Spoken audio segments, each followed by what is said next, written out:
Want to kill yourself? Imagine this. You come home from school one day and you've had yet another horrible day.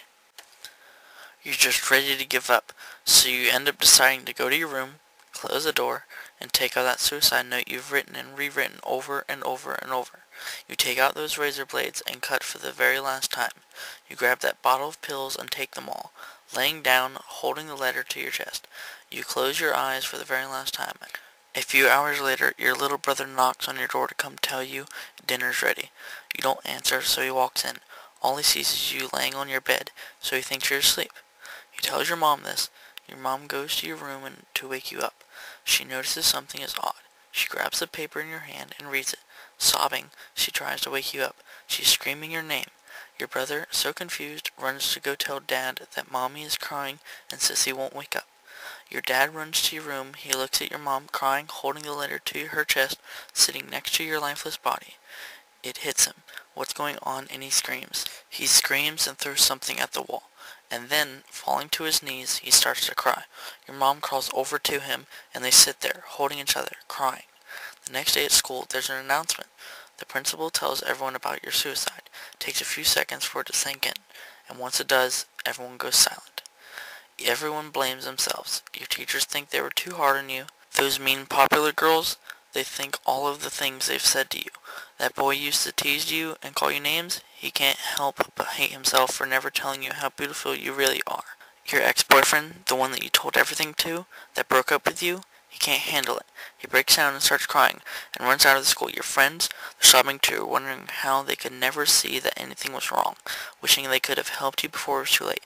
And your best friend, she's in shock. She can't believe it. She knew what you were going through, but she never thought it would get that bad. Bad enough for you to end it. She can't cry. She can't feel anything. She stands up, walks out of the classroom, and just sinks to the floor, shaking, screaming, but no tears come out.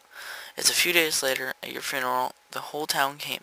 Everyone knew you, that girl with the bright smile and bubbly personality. The one that was always there for them, the shoulder to cry on. Lots of people talk about all the good memories they had with you. There was a lot. Everyone crying. Your little brother still doesn't know you killed yourself. He's too young.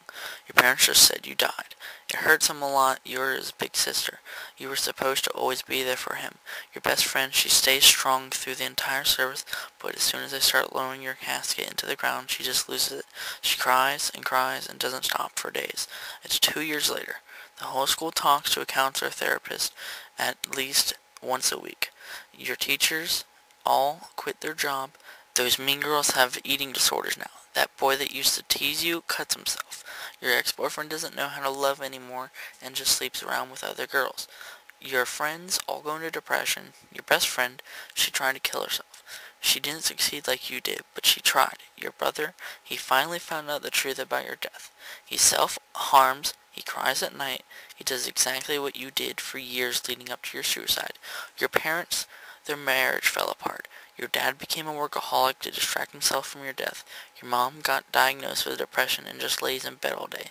People care. You may not think so, but they do. Your choices don't just affect you, they affect everyone. Don't end your life. You have so much to live for. Things can get better if you don't give up.